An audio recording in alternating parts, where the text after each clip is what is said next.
3, 2, 1. Andrew Winstanley, you are the Managing Director of Baycroft, a rapidly growing luxury portfolio of care homes. Welcome to the Care Home Show. Thank you very much. Pleasure. Great to see you. And Thomas Golding, you are one of the partners at Freeths Solicitors. It's great to have you back on the Care Home Show. Thanks for having me. Yeah, thanks for having me back. Splendid. Okay, great. So, pleasure to have both of you gentlemen here today. So, Andrew, let's start with this. Tell me a little bit. How did you get involved in the care home sector? My background is originally in hotels and the hospitality sector, and I was in luxury hotel market for about 9-10 years. Part of the small group of family hotels that run the Grove and the Athenaeum and Runnymede Hotel on their strategic development side, looking at where they're positioned in the market, where they wanted to get to with customer service and the whole journey that customers go through as being absolutely fundamental to its success. Was approached to get into the care sector by Caring Homes as a regional business manager, and on the face of things, there were very clear parallels between the two businesses in the fact that it's about occupancy, it's about rate, and it's about service. Clear difference being if you make a mistake on rate in a hotel, it'll hit you for one night, and you can correct that rate and go again. You make a mistake in rate on care homes, then you've got a legacy of 18 months before you can really pick that up. So understanding your value proposition within care homes was key. But my goal was always to have a look at that market for a couple of years, but my passion was always back in hotels, and I wanted to have the exposure of a different sector for 2 years and then go back in into the hotel market. And now 9-10 years later, I'm completely wedded and immersed in the care sector, and can't see myself leaving here. Got you. Okay, excellent. And tell me a little bit about, so why is what you do so important to you personally? I think if you'd have asked me that a couple of months ago, I'd have said that I don't really have any personal involvement or motivation or put any personal importance on it, other than a lot of self-pride in my job and wanting to make sure that I do the best I can do and be the best I can be. There was never a personal backstory as to why this sector mattered to me. Then, literally over the last 2 months, my family in Australia have been going through the process of placing my grandmother into a care home at the moment. She's 101 years old, has been living on her own, fiercely independent for forever, and with the support of the family going in and helping. But it got to the point where there was a little more help needed on a more regular basis, and the family couldn't necessarily all gather around to support her on the level that she needed. So the decision to move into residential care was the right one. Seeing the emotional struggle that the family went through, and particularly my mother, and who was very close to my grandmother, was very close to my grandmother, and that decision-making journey, the day that they were packing up her bags to move her into a care home, and my grandmother being in tears saying, "But I am coming home again after, where are we going? I'm coming home." No, you're not. We've talked about this. You're moving into residential care. That side of things, we as a sector can't do anything about. People's emotive journey that they have to go through, and that decision-making process. Everyone is different. Everyone has a personal reason as to how they will feel about that decision-making process. One of the things we can do something about, and that if we didn't get it right as a sector, just accentuates that difficult process, is making the choice of home to place them in.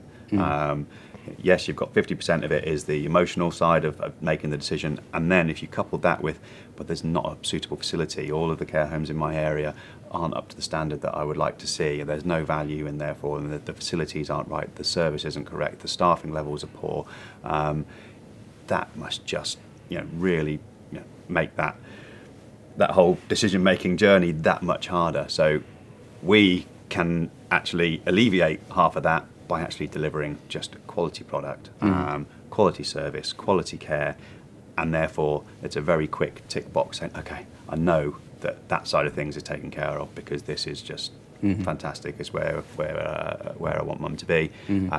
We've just got the struggle with the emotional side ourselves. So it has now sort of resonated a little bit more that actually what I do is important, and I can actually appreciate why it matters to families and ultimately to the residents that are living with us. Mm-hmm.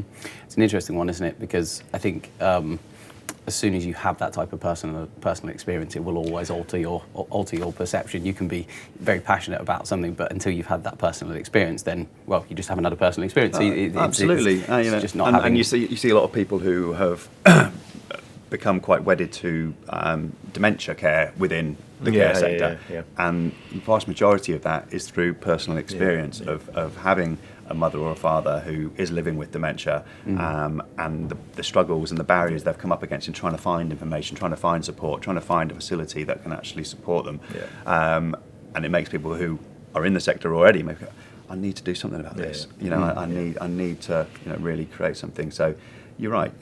It does sometimes take that little trigger to make people think, this is where I want to make a difference. It's interesting. I did an episode with Neil Eastwood yesterday, the recruitment guy for the care sector, and he was basically saying that he launched a new piece of data, basically saying that from the 300 odd care home managers that he basically spoke to, the superheroes, the real high performing carers, all of the ones that the largest proportion of high-performing carers had come from some type of personal experience. I think it was 36% or something along those lines. So just go, and that was I think the next biggest contributing channel, if you like, was maybe around 10%. So it just goes to show that personal experience will have a massive impact on the people that are involved in the sector in some way, shape, or. And it you're right. It actually gives them a motivation to actually do that job, and know that the impact that job is then having on the people they're caring for. One of the carers we've got in our in one of our homes at the moment, I think she's 79 years old. She was caring, never been in care before, but was caring for her husband. Her husband passed away last year, and I want to continue caring, and she can come in now. And she's got that level of engagement with the residents. She understands them. She talks to them, communicates with them on their level, and absolutely superb. And, what a hero. To actually, so I say, one of our carers is touching 80, and she's spot on. But she's entered it through personal experience and realisation that this is something that I want to do. So it's great. Very powerful. Very powerful. Yeah. Thomas, remind us for the regular viewers, they will have heard this story already, but give us a bit of an insight. Kind of, where did your entry into the kind of health and social care start? Well, the firm, the Freeths as a firm, has acted for a couple of large operators for the last sort of 25, 30 years. And of the past 15 of that has involved myself and a couple of other partners, and the team sort of predominantly leading that, and James Clamp, who was sat next to me last time, included in that. We enjoyed that work. We went on a journey with those couple of clients, over the past 15 years, particularly between sort of 15 and 10 years ago, where the sector professionalised, I think, and certain things happened in the sector to make it a bit of a different sector than it was in the past. And we went on that journey with those clients in relation to how they interacted with banks, how they interacted with local authorities, getting funding from offshore funders, etc. So we developed our skill set with those clients, and we built on that, really. People saw what we were doing in the market, liked what we were doing, liked the way we did it. And sort of 7 or 8 years ago, the people that lead the team with me here decided we should just do care as a team. We should just specialise in that. We shouldn't do any other sort of work and just focus on that as a sector and build upon it. So for the last decade, I've done work only in the care sector. I enjoy doing the work in the sector. We've got some great clients, including Andrew, and so we really enjoy it. And I think it's one of the sectors where law firms will say we do in this sector, we do in that sector, but care I think is great because to be able to sort of perform at the top level in any professional service, as you know from your other life. You need to be embedded in the sector. You need to know what's going on. You need to know the people. You need to know the constraints. You need to know the pressures on those businesses. You need to know opportunities. And so, if you kind of dip your toe in and dip your toe out, it's very difficult to do that as a professional advisor, I think. And so we took the decision that actually we'll go in fully immersed, stay in, and get to learn the people, get to learn the language, get to learn the constraints, the framework, the landscape. And we've been in it for so long. A bit like Andrew said about going back to hotels, I couldn't see myself now diverting back into a different sort of area of law or a different sector. I think we're, the Freeths team are here to stay in care and build upon what we do now. It's interesting. I think you're right. Like if you're in, you're in. And I think that's it. It's sucked kind of into a it. life sentence. Yeah. Don't seem to know anyone that seems to certainly seems to leave from my experience at least anyway so far. So that's right. So part of the reason for the episode today was really to share the journey of really how Baycroft came to be, and obviously Thomas, you had played a part in bringing the brand to fruition as well from a legal perspective. So I think it's really important to share that journey, because I think there's a lot that other operators can learn from what's happened for the business, and I guess some of the successes and some of the failures along the way. So Andrew, can you explain just a little bit around the origin story of Baycroft, and particularly why One Housing chose to enter into the luxury market specifically? Sure. So One Housing is Baycroft's parent company. We're a housing association based in Camden with circa 16,000 properties that we own and manage in and around London. As a social housing provider, we try and build circa 800 to 1,000 units of housing a year. Currently, although the percentage is starting to shift now, 60% of what we built had to be sold on the PRS market, so that the private residential market, so that we could take the development profit from that and reinvest that cross-subsidise our affordable housing programme. Sure. The days of getting government grants for housing are long gone, and housing associations are forced more and more to look at ways they can drive private income that can then support their core purpose. Our business modelling for Baycroft, or the care home project as it was that if we could deliver these homes in this marketplace by 2021, 2022, then our modelling showed that actually 80% of what we actually built then on our development pipeline would go straight to affordable housing, and only 20% would have to be sold on the PRS because of the cash surplus and profits that we can generate, get gift aided back to the parent, and then cross-subsidise that business model.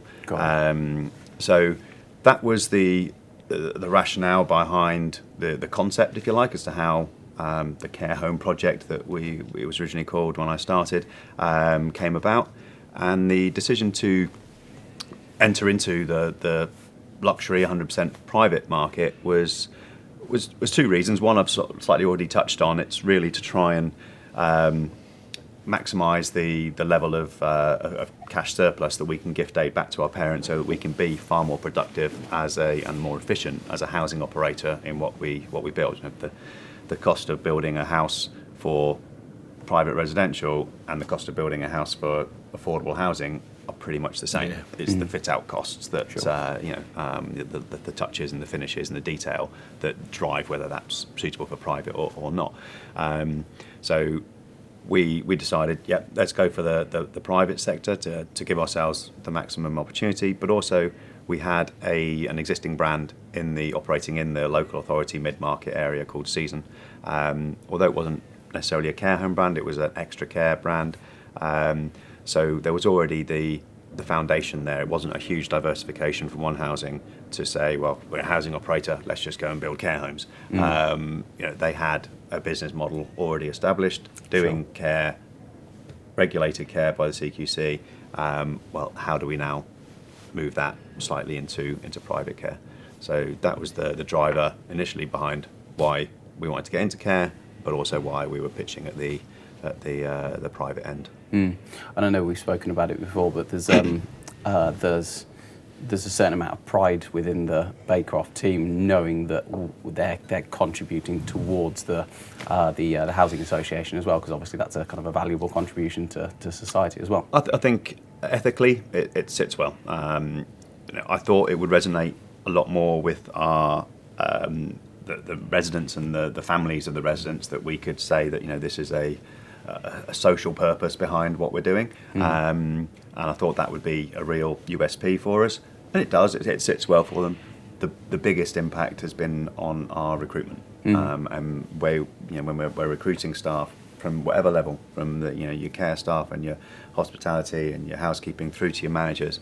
The fact that they're not working day in, day out, long days, hard job, and seeing someone's shareholders pockets being lined with X, Y, and Z of that actually it's got a social purpose to it. Sure. It really hit home. Yeah. I mean, that's interesting, because that's something that I hadn't thought about until sort of the last couple of 18 months or so, in relation to when residents were, viewing homes and families, particularly, like Andrew was saying, that actually I've had lots of stories back where the operators, and some of those are a bit like yourself, and some of those are pure private operators, privately listed, whatever, where they were kind of saying, well, we're actually getting increasing amount of questions from residents and families as to what we're about, what's our history, what are the fees going towards, how does that work, yeah. and what are the profits, and blah blah blah. Whereas I think if we look back 50 years ago, those sorts of questions, 25 years ago, those sorts of questions weren't necessarily being asked of care provision. It was just, what's the care home look like, and touching and feeling it. There was less about the kind of, how does it sit, socially and ethically with you as a placer of a resident, if you're the family making that decision, or if you're the resident themselves, thinking, well, where do I want to be? What's the kind of place that I would like to sit, and so I think it's really important that. And I think there's also the other strand of it, exactly what Thomas was saying, what is your background, but there's now becoming another strand to the reason behind the questioning, is that they want some assurance around the financial stability of your business. And if we were just a Baycroft, personally funded by me or whoever, a venture capitalist, and here's our first home, there's an element of risk there, especially what's happening within the sector. And there's some big news stories over the last few years with care home groups that have struggled and have fallen. That actually, am I placing mum into somewhere that isn't going to necessarily be financially stable? So we're getting a lot of questions around, what's your funding source? How are you going to support this home through, the first 2 to 3 years of a care home opening? You're going to lose a hell of a lot of money. How are you going to do that? And for the public to be asking those sorts of questions of you, you expect it from your board and bits and pieces, but for the public to be asking them, it was an area of questioning I hadn't anticipated. But with One Housing's covenant strength and open market balance sheet into the billions of what they own, you're able to actually explain a lot more about the journey and who we are and what we do, and it just gives a hell of a lot of reassurance. So I think it's interesting how I think the internet's probably had quite a big impact on that type of thing. I think just because consumers are now more used to being able to do research, being able to understand kind of the dynamics around businesses and things and what they stand for. I think people are looking for, because the internet enables people to take advantage of choice because they can do research. I think they're now in a mindset where they can say, right, okay, well, I've got choice. I now want to explore what that choice looks like, and I now need to make a decision that not only rationally stacks up, but emotionally feels good as well. Which again, that plays, I guess, into your hands in some way, shape, or form, because there's an element of again, the One Housing brand obviously is, again, it's a valuable contribution to society as such. So, okay, so where do you start? How do you go about establishing a new care home brand? There are a hell of a lot more facets to it than I initially thought, and you want to, as I said earlier on, it was the care home project. I was brought in as the care home project director, and this is what we want to achieve. Can you go and achieve it? And the first thing I wanted to get involved in was, let's create this nice fluffy brand. Let's get the name, let's get the colour palette, let's get in the type font, let's get all of the marketing collateral done, let's get the website built, let's get all of the key touch points that our customers are going to be involved in established as a brand. Before you can do any of that, it sounds quite simple, but the name element is just it just opened up a whole minefield. And we did engage with a media company, but a bit like when you're naming a child, you have a finite list of names that you can choose for your children without being completely off kilter and having a celebrity child name. But you've got a finite list, and you go through that 1,000 baby names book and time and time again until you eventually find one that both you and your partner are on the same page with. When you're naming a company, you've got, not only have you got every word in the dictionary, you've also got made up words that don't even exist. And the branding agencies were coming back going, well, if we merge that word and that word, we can create this. And it's just like, and I found myself just on tubes or reading newspapers, just looking at adverts going, well, that word, no, that wouldn't work, no, yeah, that. And you just constantly, what's going to be right? It doesn't want to be too wordy, and then you start, what's it going to get shortened to? What was people's perception of that? And we had a series of names that got presented to us, a series of type fonts and colour palettes, and then we tested them, market tested, and went out to focus groups. Quite specifically looking, I think we had 4 groups of about 8 to 10 people who had placed someone in care within the last 3 months, and said, what are these names? What do they feel like? What do they mean to you? If you're positioning it in a sort of a box of luxury against mid-market against lower end, where would you think that name and that look and feel placed you? Looking then also all of the other competitors in the market, all the corporates, again, where would you want them to sit? How does it feel? And I think there's a danger when you're going in quite specifically to the high end, and you know that you're going to the private market. You don't want to create a brand that is too glitzy and can be quite intimidating. If Fortnum and Mason would decide they were going to go and build a care home, you know what that care home's going to be. But for the vast majority of people, it's like, no, I'm not. That's not for me. I wouldn't fit in there. And there's a certain perception of the client group that would be in that care home. And our market isn't necessarily targeting the multi-billionaires. We're in the private market, but the vast majority of people who are asset rich with property can afford to stay in our care homes, and you don't want to create something that alienates the vast majority or makes them feel intimidated by your brand. So it was trying to create something that said, yeah, this looks luxury and sounds luxury, but isn't overly opulent and make you feel that you shouldn't be there. So that was the first challenge, and then you create all of your key customer touch points, and then you start an awareness campaign, whilst you're also out there trying to actually find sites and competing for sites. And I get up against a lot of people. And when you are in this sector and you are in the private sector, then everybody's in the southeast. Everybody's looking for an acre of land. Everyone's looking for somewhere that's good transport infrastructure and good roadside presence, and in an affluent town.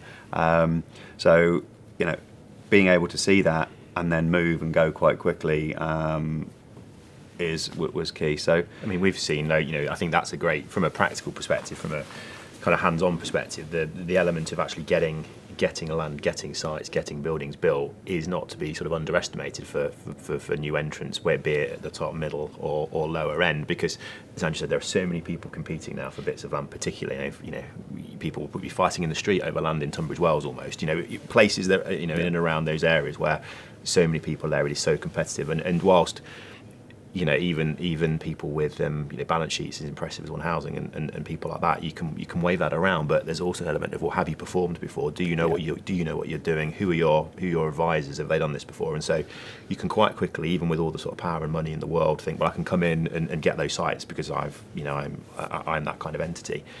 You'd be surprised that actually you other elements of the world you might be deficient on, which is performance, history, all those kinds of things. Where if you've got someone that's bought 15 sites in the last 2 years, if you're the agent, you'll be thinking, well, do I chance these guys? It seems like some money, or do I these people that buy every single time from me? It's not. I know they're good for it, and because you will come up against, and speaking with land agents, and you register interest and you say, yeah, I'm keen, and they go, okay, you're up against these people, but they just take so long to get the ball over the line. They register their interest, but it just drags on and on and on. So the developer or that isn't really keen to work with them, and you can quite easily establish yourself a reputation for that, Yep. and being able to actually show them the colour of your money, get it done, get a deal over the line, work with a company like Freeths who can jump on it straight away and get all of the information there in front of them and all of the legal side tied up,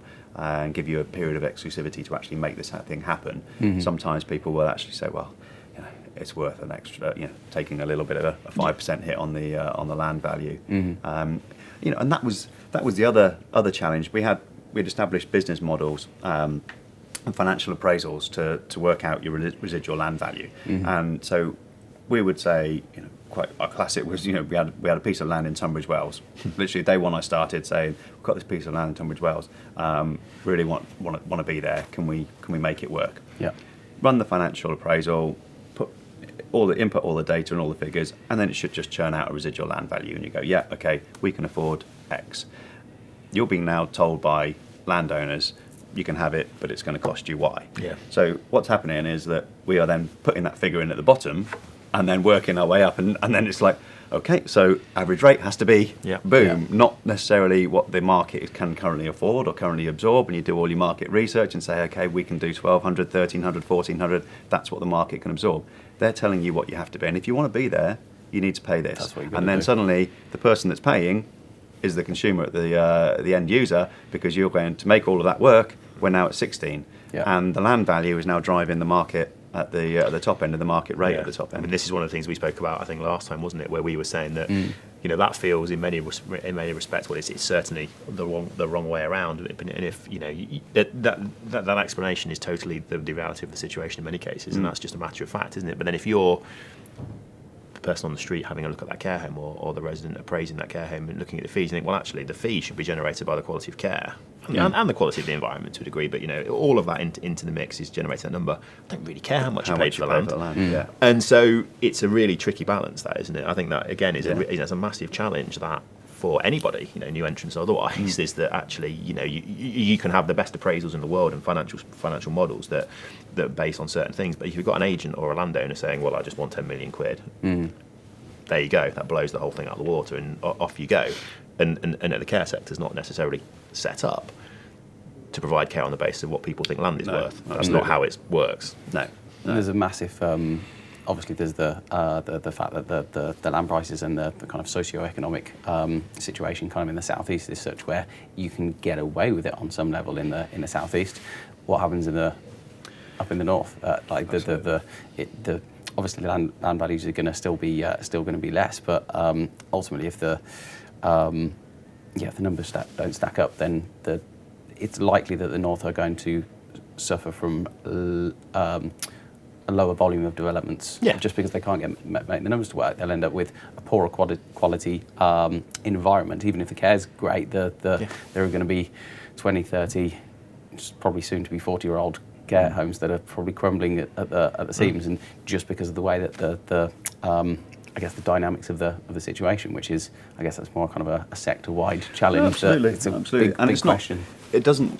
And the way you're being forced to influence rate at the moment and what your selling point is, doesn't necessarily then mean that, okay, we can afford that land value, because you drive rate to achieve the land value, but then with that rate comes some perceived value that the end user wants to see. Well, okay, I can go there for 1,300. You're charging me 1,600.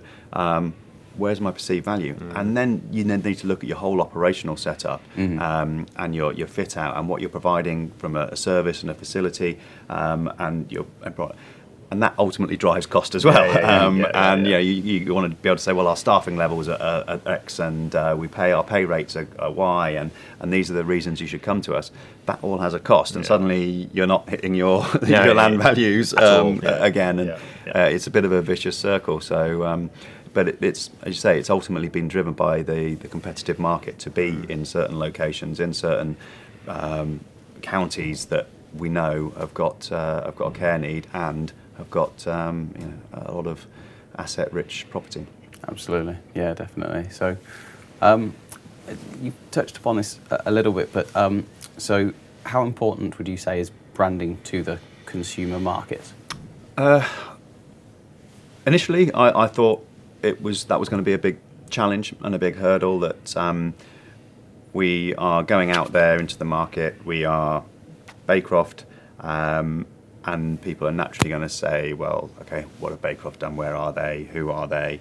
Let me see some other care homes that Baycroft have done, and we couldn't do that, and we didn't have anything to fall back on to actually justify who we are and why you should place your trust with us to come into the market. So I thought it was going to be quite a big challenge when we had the focus groups, and we basically dropped all of the care home operators from the big corporates to the sort of the smaller mid luxury elements onto the table, and we asked the focus groups, start first of all, who have you heard of, who haven't you heard of, and pretty much the only one that ever got moved was Bupa. Heard of Bupa, not necessarily because of their care home operators, but because they're Bupa. Sure. Got the insurance a lot of the vast majority. There might be a couple of others that I've heard of that, or I looked at them when I was thinking about placing mum. But a lot of other people were just like, I have no idea who they are, and like, how important then would their brand and their brand name be to you? And it was just a resounding, I'm interested in what I'm getting, how much I'm going to pay, what the quality of the service is going to be like, what the facility is like, the proximity of the location to me, and how easy it is to get there. And if you build a care home right next to someone's house, so that they can get in and out day in, then actually doesn't really matter who you are. You're going to really screw things up for them not to want to place their mum with you in that home. So suddenly all of the research that we were doing said your brand name doesn't necessarily mean anything, but what your brand stands for, what your brand is going to deliver, what your brand vision and values and culture is, and how you're actually going to do this. And that's when we go back to those. What are you guys? Where are you guys from? How financially sustainable are you? That's where it makes a lot more of a difference. And it's, in some ways it can give us a bit of a competitive advantage in the fact that there isn't a mixed message around their brand, and a lot of the bigger corporates, it's like, well, what are you? What level of what market are you operating in? And they might say, well, I'm throwing a name around, a Barchester. Okay, there's a bar. Oh yeah, I know a Barchester down there, but that's not the greatest of Barchester. Is that going to be the same Barchester? But not knowing whether that's a Barchester in the the high-end Barchester or a mid-market Barchester, and being able to actually put your flag in the ground and say, this is who we are. This is the market we're operating in. This is the standard that you will get, whether it's home A, B, C, or D. It actually, it helped support what we were doing. I think branding in that respect is very difficult and very tricky, because beyond the smaller groups where it is very localised, where you might have 3 or 4 or 5 homes in a small geographical area where you can maintain a bit of a brand because it's a smaller area, we're talking about more national or corporate operators where one home, even if the fabric of the building looks similar and it has the same policies and procedures, etc. I mean, and you know this more than anybody else, is that actually the manager of that home, or the regional director of this region is against that region, could be those homes could be operating in very different ways on the ground. All the tools are the same, but those homes are operating in very different ways. And so a person's experience and the word of mouth and the hearsay in relation to operator X home over here and operator X home over here could be totally different. And we found that when people have spoken to us about people's I suppose people's brand, although that wasn't necessarily the context of the conversation, it is quite regionalised, it is quite fragmented, whereas with lots of other brands, Nike, Adidas, blah blah blah, you don't just have a national brand on the whole, and you don't tend to get a different reaction if we were sat here in London, or if we went to San Francisco and discussed it, we'd be talking the same sorts of things. Whereas even in the UK, if we go and spoke about whichever operator it might be, have that conversation in the centre of Newcastle, have it here, go and have it in Nottingham, they'll say different things because that home in their area is different. And so for an operator to come in and think, I want to try, and in one respect you could say it's a massive opportunity, because you can come in with a clean slate and try and maintain a brand across the spectrum. I mean, it's a challenge, because once you start to have 3, 4, 5, 6, 7, 8 homes, then the challenge extrapolates, because you're having to keep an eye over more things, keep more things balanced. I mean, the difficulty with some of the larger operators in terms of branding, is some of the older versus newer assets, or where people have picked up a bunch of homes. Well, these 20 homes aren't doing so well anymore. That person's gone down the toilet. Pick up those 20 homes and turn those around. Do it best you can. You're always going to have a perceived weaker few homes over here, despite the fact that you might be trading it as the same as your stuff over here. Yeah. So branding is a really interesting thing in the care sector, I think, because of the nature of homes, sort of to some degree, standing on their own 2 feet to such a great degree. It's a real challenge, I think. It's a really interesting point as well, because if you went into a community where there were care homes, which obviously most communities have at least kind of a couple to a handful, within kind of the local area and things like that, are they going to connect with the brand of the organisation, or are they going to connect with the reputation of that particular home? And I'd say probably nine times out of 10, it's probably going to be the reputation of the home. Yeah. And that could be, you could have one operator here and then one in a town down the road, and because of the manager or the regional manager, as you say, they can be operated. Coming back to your point around the culture of the organisation, if the culture's not right and they don't, even if they're operating on the same systems, people's emotional connection to that particular home could be completely different to one that's almost identical 5-10 miles down the road. And that's, I think, like, that comes from, I think, if you go on a home by home basis, you almost have to change out the word brand for reputation, because we can talk about consumer brands and you can think about other types of brands that people would engage with, but if we were to be sat around a table in a pub as friends just talking about, grandma's got to go into a care home, we're going to have to start thinking about stuff, you're going to start talking about, I've heard from somebody else that they've had a positive experience type thing. It is that reputation. If it happens to be Baycroft or anyone else, then that almost doesn't mean anything up to a point. Like, once they've experienced what Baycroft stand for, then obviously that then becomes meaningful. But up until that point, it's just a case of, there's that care home in Orpington or wherever it might be, where 100%. You can just kind of say, that's the one that you need to go to, just because my great aunt Agatha had a great experience there. I think as a whole society, we're becoming very much a review culture now, and I'll never buy anything without first going onto Amazon and reading all that. And suddenly what my perception of, I want that new sports watch, whoever it may be, and you bang, read the reviews, and it's like, no, this, that, and suddenly you only have to read 3 or 4 bad reviews and go, okay, that's not the one for me. And it's exactly what you were saying there, that it doesn't matter how much you invest in your brand and how much you try and push your brand values. And we had a huge struggle, and still do, quite openly at Baycroft, and it's linked to One Housing.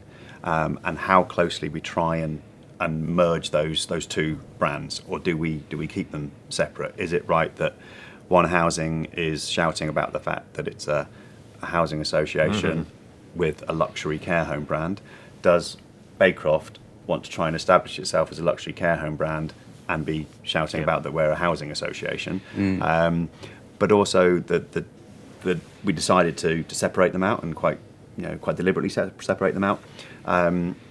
But the challenge that we're having and are still having is that we're trying to treat Baycroft as part of the bigger entity and the bigger corporate beast, if you like, that is One Housing, and all of One Housing's visions and values and cultures and all of that bits and pieces, which are fundamentally established for a housing association, about creating places for people to call home. We weren't resonating with the staff in the care homes, and saying, that's not right for us, it's not our value.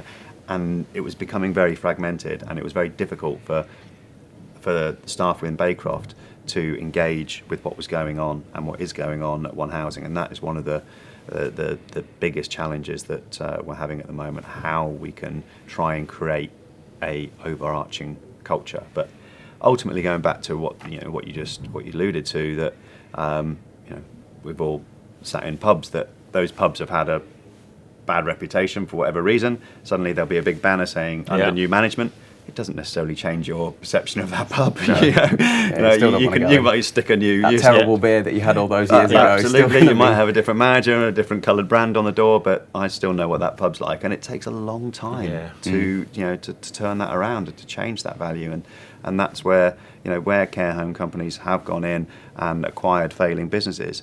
It's a tough battle to actually rebrand that and that perception that people have in that community. So it is very much a community-based brand and a community-based feeling that home will have, and the success and failure of it isn't how well your name is known, it's how well you're going to perform. Specific to care home businesses,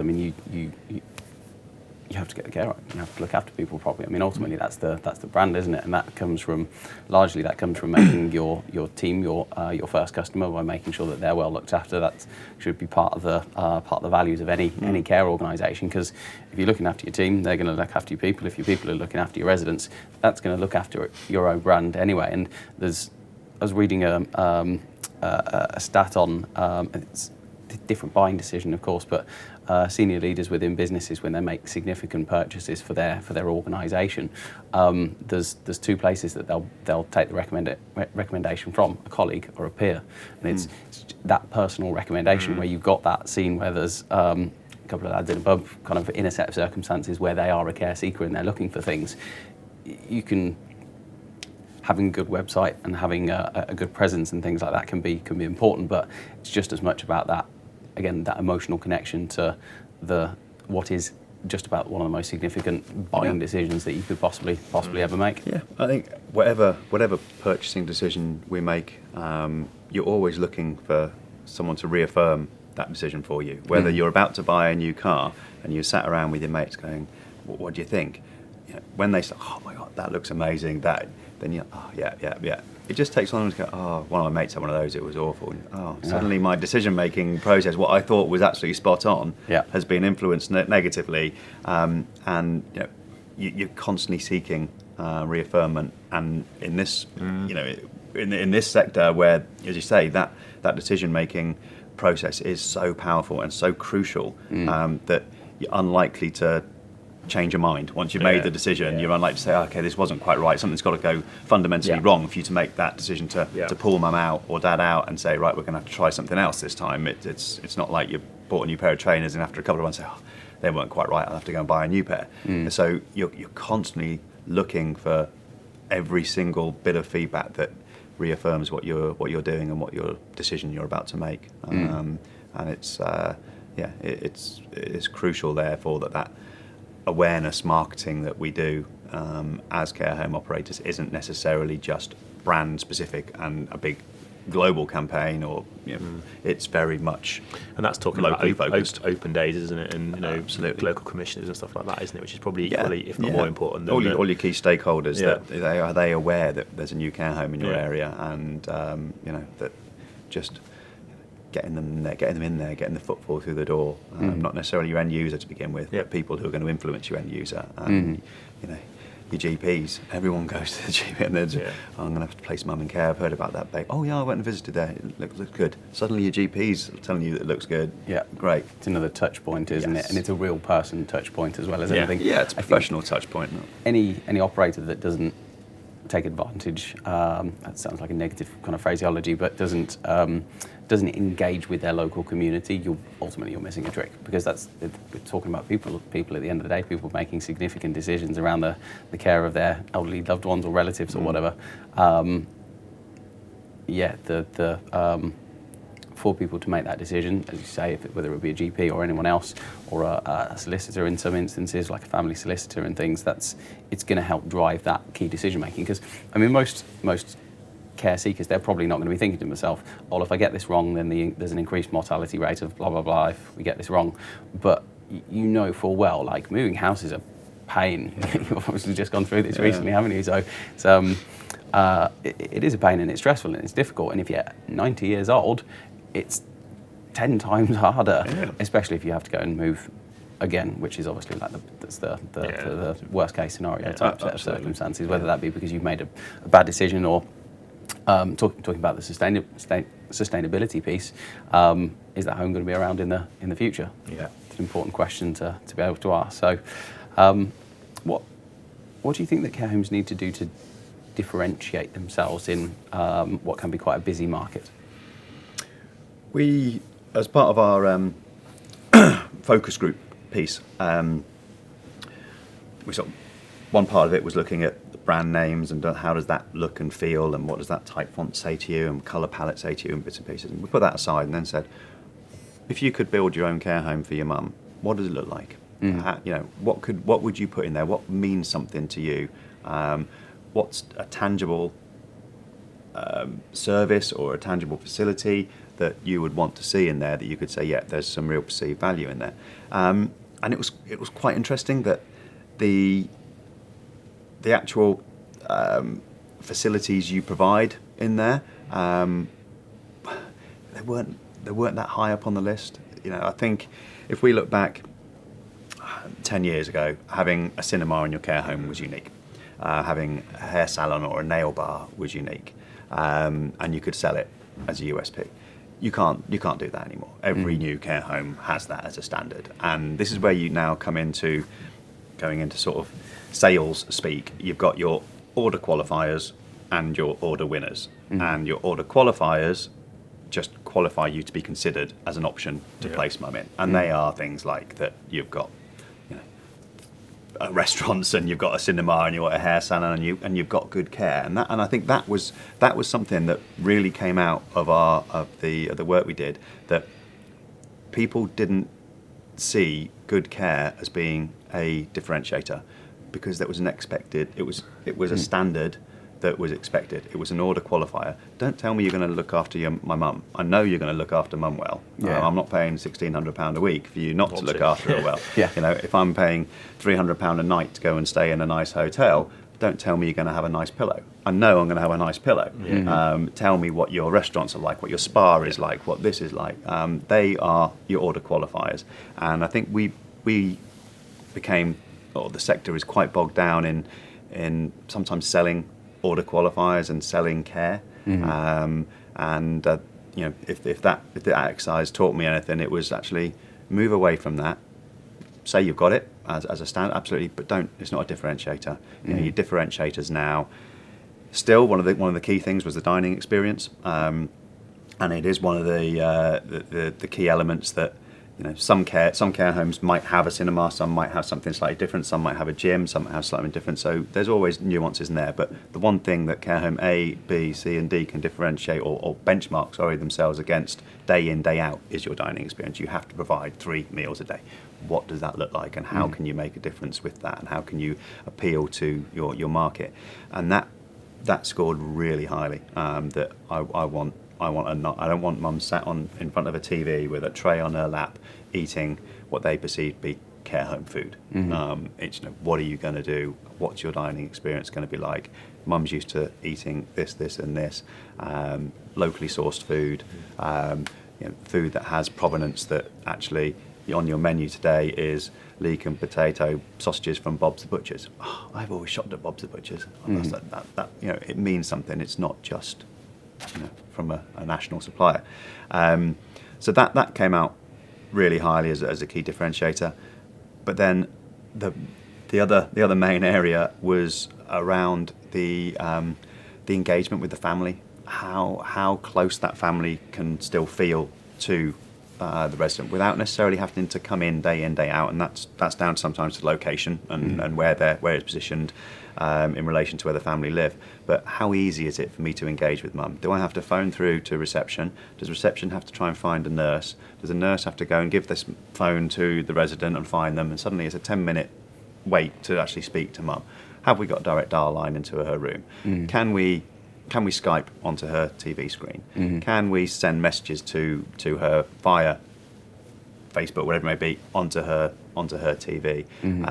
When we come and visit, what facilities have you got for the family? And having been in care homes, sort of not a huge amount of time, as I said earlier on, but certainly for the last 9-10 years, seeing how, certainly visiting on weekends where you get a lot of grandchildren coming to stay, And then within 5 or 10 minutes, the grandchild is like, "Mum, I'm bored. I don't want to be here. There's nothing for me to do." That then puts pressure on mum to cut short her visit with her mum. Actually, how easy is it just to provide a facility for our grandchildren to play in? Children's entertainment rooms, have cinema club on the weekends. We run that throughout all of the Baycroft homes now. That there's now a children's activity program. It's not just a residents' activity program. We have a kids' activity program, and on the weekends there'll be cinema club showing a Disney film. There'll be 1 week there'll be pizza making with the chef. They all get dressed up in the whites and they do this. There's arts and crafts with the activities team from 10 till 12 on a weekend, and you suddenly see the level of engagement that the children of the residents are actually having, because the grandkids are being looked after and are being entertained. And I had a great story not long after opening Orpington. Went in and saw one of our first residents in there, was having a chat and said how things going, how you settling in, and as well as I love it, it's great. He said in my last home, he was in a care home. He said I was there for nearly 2 years, and I think my grandchildren visited me twice. He said I've been here just over 2 weeks, and they've been in 7 times. Wow. They've been in to see me for a total of about 2 minutes, but they then go, right, we're off, and they go into the kids' entertainment room where you've got PlayStation and games, consoles and Lego walls and bits that entertain them, and just seeing that the peace of mind that now gives the whole family on that journey, that is where is a real USP, and that's something that is, going back to the sales speak, is an order winner, and is something that actually you can differentiate yourself and say, this is what we do well and this is what we do differently to everybody else.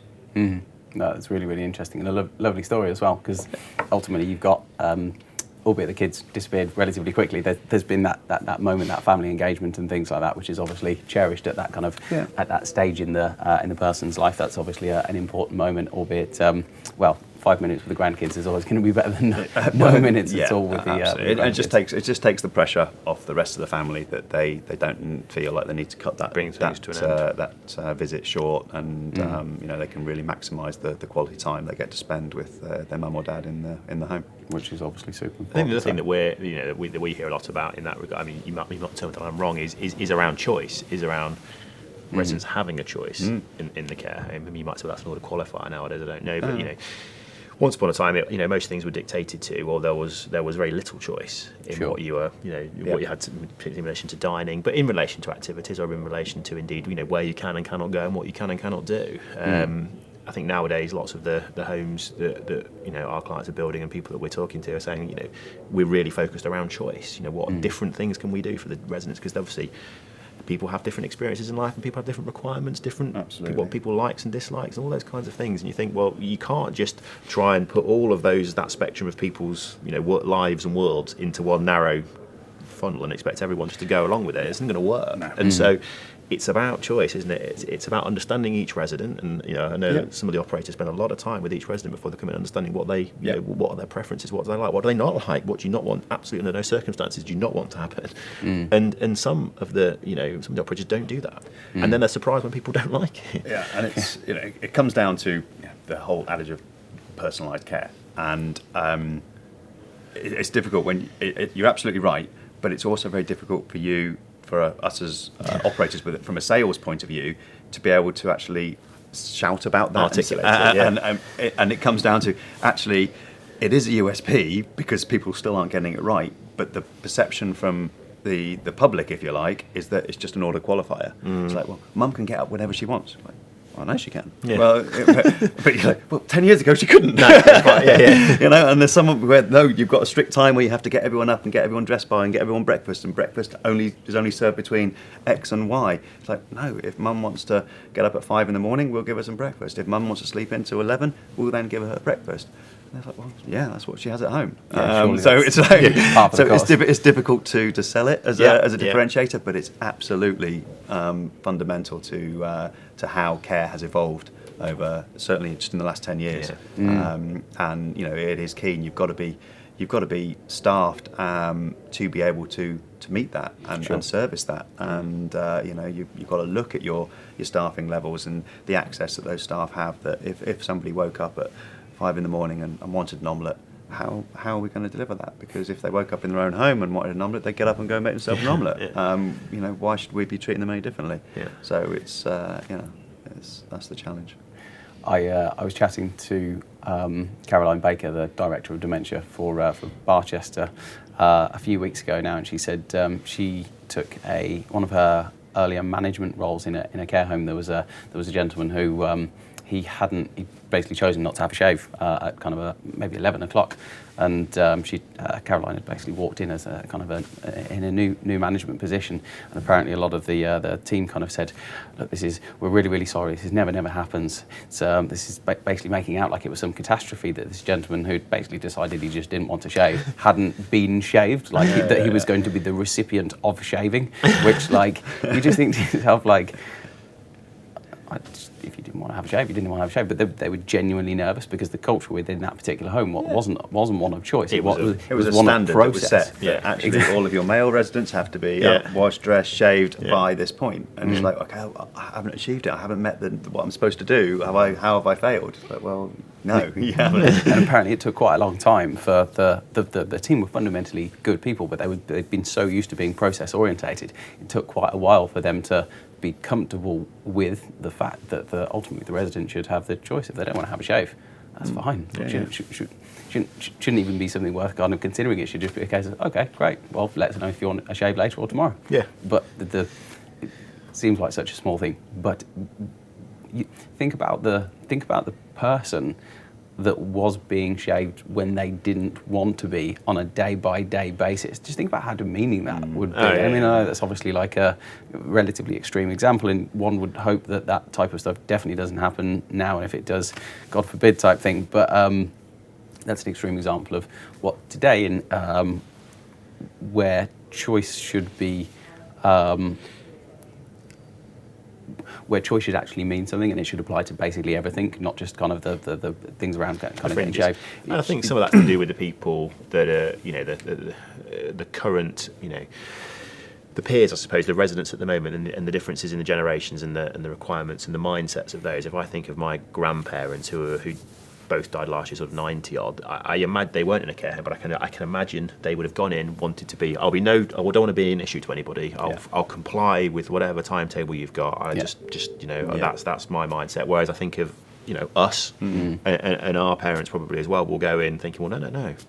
I've done what I wanted in my life, and I intend to continue to do that. Yeah. And if you can't facilitate that, then this probably isn't a relationship that we can work. And so the operators are having to deal with these different generations of and I imagine our children will be even more of that way inclined and demanding, and absolutely. rightly so. And it goes, as you say, back to that choice. And it is the biggest competitor to you to succeeding is the fact that resident's got a choice. And if you do not deliver to the standard that they expect, then they will go somewhere else. Yeah. The only way you can ever get away with that is if there's no other competitors anywhere in your, then you can do what the hell you want because they've got to come. But as soon as competition comes up and there's choice, then you need to step up and you need to remain ahead of that competition. And just I giggled to myself a second ago just when we were talking about the whole institutional approach to care and how that generation, as you say, exactly as you say, wouldn't necessarily want to cause a fuss and say, well, I've always got up at 9 o'clock, but if they want me to get up at 7, I'll just get up at 7. I remember going back to, I went to a military boarding school from the age of 11 to 18, and throughout that whole time, even at the point of being 18, we used to have a daily wash rota, so where you're all in different groups and you had to have a bath on that day of the week. And at the end of that bath rota day, you then had to go and report to the housemaster and say, I've bathed. And they would check your ears, they would just have a look, and you would get ticked off the list that you have bathed. And if you didn't bath, there'd be what they called a BO list, a BO list, body odour list, put up on the wall that this week the following people failed to have their bath and they were on the BO list. And then you get the whole childhood of BO, you're a BO. It's like how and then you just think, how is that acceptable? Only as children in my I don't know, maybe 30 odd years ago that I was at school, and have we have we still definitely moved on from that as care home operators Yeah. by actually saying, okay, it's bath time now, let's get you into your bath because it's in your care plan, because it says it's got to be done now. Are they been made to feel any different to how I used to feel going, Yeah. I've had my wash, can you check me please? Yeah, Check my ears. as a 14-year-old. Yeah, absolutely. What do you think that care operators do wrong when they're bringing a new brand to market? I think there's, if they're a brand new entrant into the market and they haven't got an already established brand that may be entering a different market. So if you say look at Audley, who are a well-established brand in the senior living sector, and they've now launched a mid-market range, and so they haven't got that history to go on, and they're coming in brand new. I think first and foremost is looking at your operating procedures and have you covered off everything that you need to have in place, all of your policies and procedures. And I think it sounds quite simple, but there's a lot of things that you'll miss and you'll get wrong, and it's how quick you are to correct those. We hadn't thought about that, and we hadn't got that in place, and we haven't got that policy. And yes, you can go to some external sources and consultants to create a policy list for you, but they're quite generic and they're not really specific to you. Having a supply chain that understands you, understands your brand, you're wedded to, you don't want to have to keep changing quite regularly. That was a huge challenge because there are an inordinate amount of suppliers that you need to have supporting you to operate a care home. And from things that you just take for granted, as to your clinical waste supplier, to your food supplier, to your nurse call provider, etc., etc. And quite often you can suddenly think, oh, we haven't done that yet. Who is there? And I had to go to all of the industry care forums and get to know, because I'd only ever worked in operations before. I'd never actually been at the development end of things and knowing who all the providers were. It was like, well, there's a whole raft of people out there that can give you a nurse call system. Well, how do I know which is the right one? And I think some of my mistakes were that because you're under time pressure as well. You've set out, sometimes in the build process, one of the early things of creating the brand is to set your employers' requirements, set your room data sheets, get all of your interior design schedule and your lighting design schedule, and you create a whole list of information that you can hand to a developer and say, this is what I want you to do. That development process can take 2 to 3 years. In 2 to 3 years, a hell of a lot has changed in the sector, and you're remaining abreast of innovation, and you're remaining abreast of what's happening out there, and you want to suddenly say, well, that does something that the current nurse call system I've got doesn't do. I want to put that in. And we were guilty. I was guilty of sometimes being a little bit blinded by, oh wow, look at that, that's great, yeah, and you fall for the sales patter, without actually going out and market testing it and going in to see other care homes and case studying and seeing, how does this work? How does this operate? Are you comfortable with it? What are the problems you've had? What are the service problems you've had with this organisation, et cetera, et cetera? And with the sheer volume of supply chain that you need to get in place from day one, you are going to make some mistakes and you are going to rush some decisions. It's just trying to actually put those decision making in a sort of a hierarchy of importance and say, if I get this wrong, what's the impact to retrospectively put it right? If I choose the wrong sausage supplier, I can sort that out tomorrow. If I install a nurse call system and all of the networking and data cabling and everything's in place and it doesn't work exactly as I thought it was going to work, to rip all of that out and reinstall and get it all, A, it's a cost, B, it's an operational headache and a challenge as well. But putting the wrong one in is just an absolute nightmare. And we did that, and we made those mistakes. So biggest piece of advice is, as early as you can, A, get your supply chain sorted, but B, those fundamentals that actually help you run your home. And yeah, we're talking nurse call system, your EMR system, your digital care planning system, all the stuff that's going to be really there for you day in, day out. Test it, get out there, speak to other people, really see that this is a product for you. Sometimes it's there's some of the care planning apps that are out there at the moment, digital care planning apps. You can go with a tried and trusted off the shelf. There's a hell of a lot of new innovative care planning apps, and we use Caring. I'm not sure if you're allowed to promote brands on this or not, but More than welcome to, don't I? we use Caring. Absolutely fantastic. The team at Caring are so responsive. They know it's a new brand. They're always developing, always learning, always reactive to what us as customers are saying.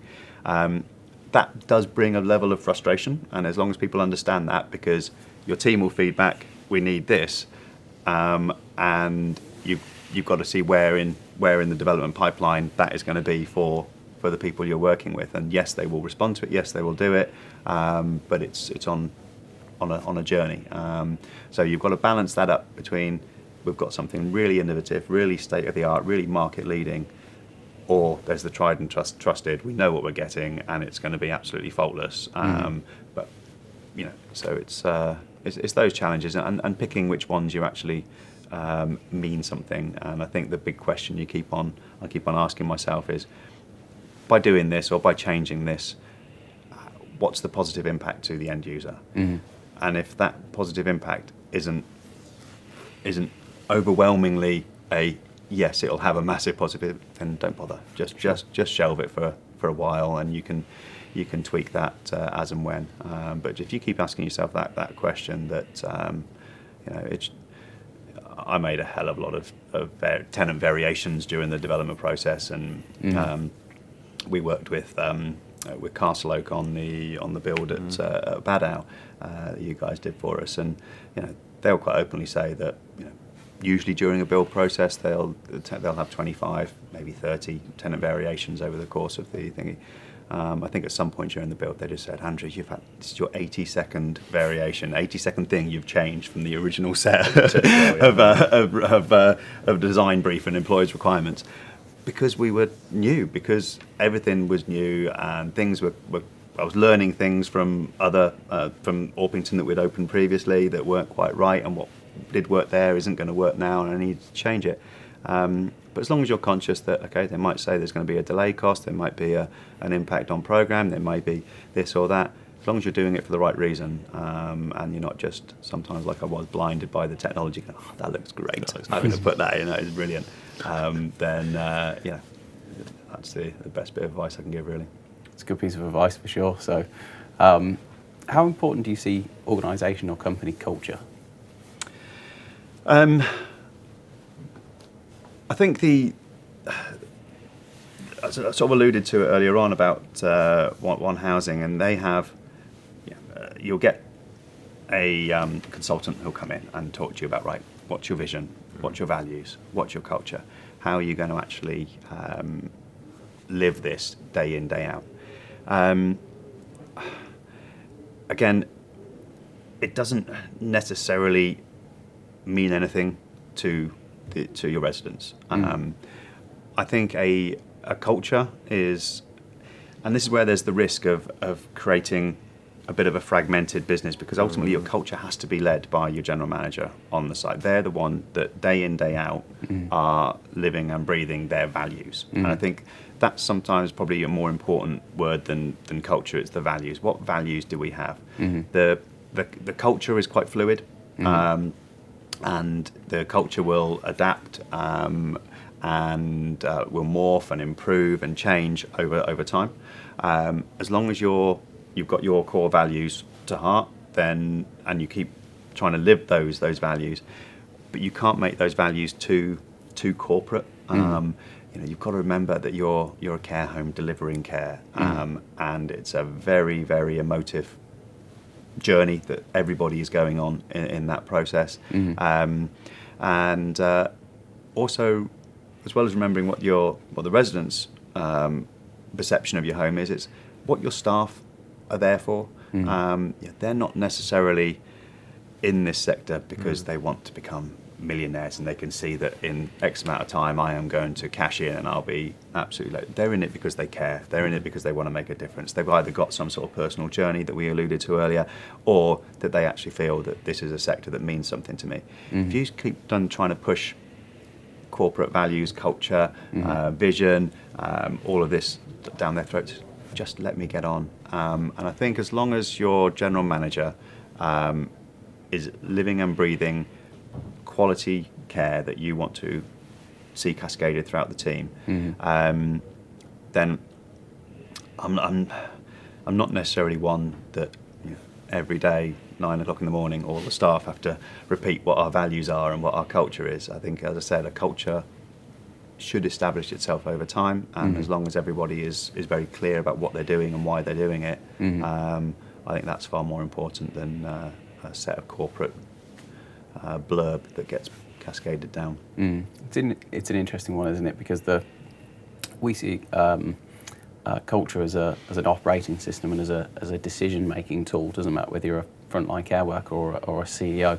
I think you're right. I think in certain organisations, the values tend to get drilled into people, which it should be a collective decision. If you're going to go to the effort of designing a vision and intent for an organisation, to go and design what the values of an organisation are, that's a very individual thing. It needs to be very personal. And if it's not, then it's not going to be meaningful to the people that are getting involved to use it as a decision-making tool. So it's an interesting process to make sure that it's right. But I think you're absolutely spot on from the perspective of you can't force-feed somebody values. You can't make somebody turn up on a day-to-day basis in a certain way, because that then turns into, not by mentioning this specifically, but we've talked about various different autocratic environments. It then becomes autocratic, and then it's completely wasted. Yeah, and there are certain businesses that almost need to be that way sometimes, and it is, there are businesses out there where actually having quite a regimented way of doing things day in, day out ensures maximum efficiency, ensures that everybody is doing what they're supposed to be doing. But as we alluded, we've moved away from that, and we've moved into personalised care, and it's an incredibly fluid business, and no 2 days will ever be the same. So, yes, you can have some core values at heart and a core culture, but your culture, quite often it can be led by somebody new who's come into the team that just has a different way about them and a different approach to it. And I like that, and people start to pick up from that and start to see it and live it and breathe, and that sort of cascades down, and people start to follow, and suddenly you've got a new culture that's been bred. The challenge there is being able to recognise when a culture is moving the wrong way and who's driving that culture, and is there necessarily a bad egg in the team that there's a negative culture that's starting to facilitate across the team, and that's where your management team just being present constantly and being aware and seeing what's happening, and can nip that in the bud quite early. But for the rest of the time, if people, if you're achieving at the end of each day, you've achieved what you wanted to achieve in that day, and everybody is happy and content and is fed and is in bed and is had a really successful day, then your culture's working. And it doesn't necessarily have to be in little credit card size laminated pieces that you keep in your pocket and you have to keep looking at and reciting each day to remind you why you're there and what you're trying to do. Sure, perfect, thank you. If you were to give one piece of advice to somebody looking to make a positive impact on the care sector, what would that be? And I'll ask Thomas first. I think it's knowing what you want to achieve, being realistic about that, and setting yourself up in a way that's sort of systematic and sort of considered about that. One of the things that we've often been faced with is where people try and have a bit of a lofty goal of, I like to be in the care sector, I like to have a big care group and I want to make lots of money. That is not really tangible, it's not as attainable. It doesn't mean anything in many respects, and so I think it's a bit like what you said a moment ago about the challenges that come along, or the things that can come along and trip you up.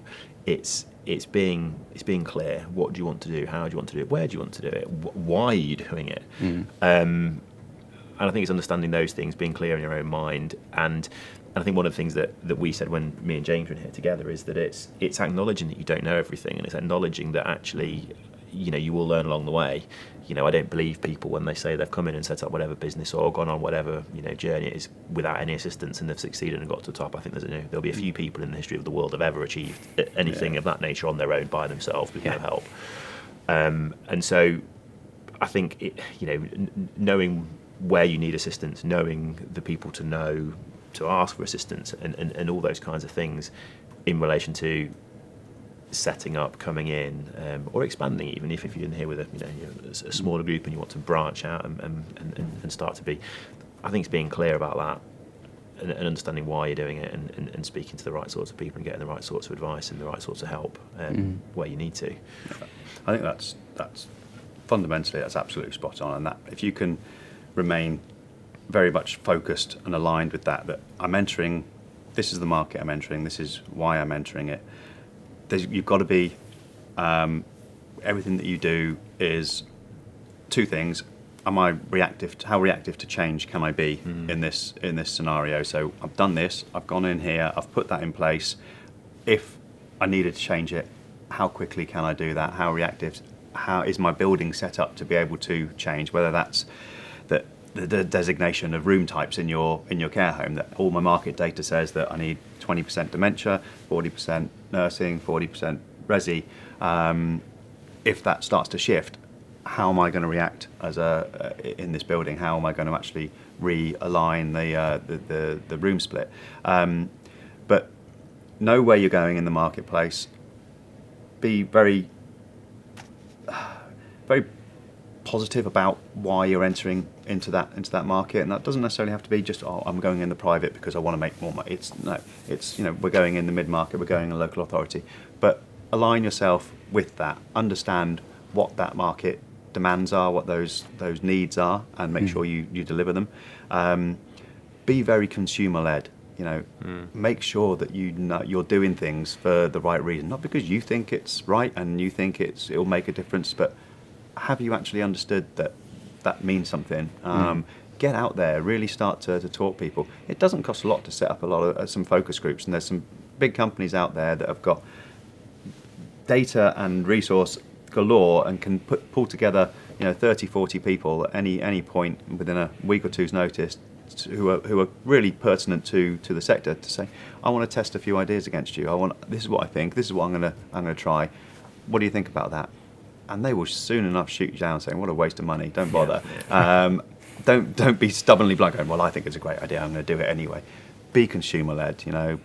This keeps going back to our conversation about choice. And if we keep pushing things that people don't necessarily want, then there's no perceived value. There's no sales speak return on their investment in coming to your care home, because I'm getting all of this. I don't want it. I don't care that Dad can get 3 free haircuts a week. He's got hair like Thomas. It doesn't matter. Make sure that everything you do, you're questioning, how is this impacting on my market? And if you keep doing that, and the answers that you keep getting are positively, then great, keep going. I think that's some great advice. What's the best piece of advice you think you've ever received personally?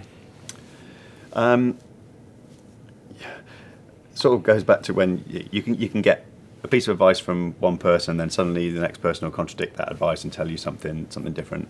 I've not so much got a piece of advice. It's more about a quote that I tend to use, and from on a personal home basis, but also my business basis. And that quote is, "You miss 100% of the chances you don't take." And if something is there as an opportunity in front of you, and for whatever reason you think it's not quite right for me, then you've missed it. It's fine. You can accept sometimes that you will miss it, but if you keep missing it, and you don't take those chances and don't take those opportunities, then you're gonna miss them all the time. So give yourself the platform to take chances.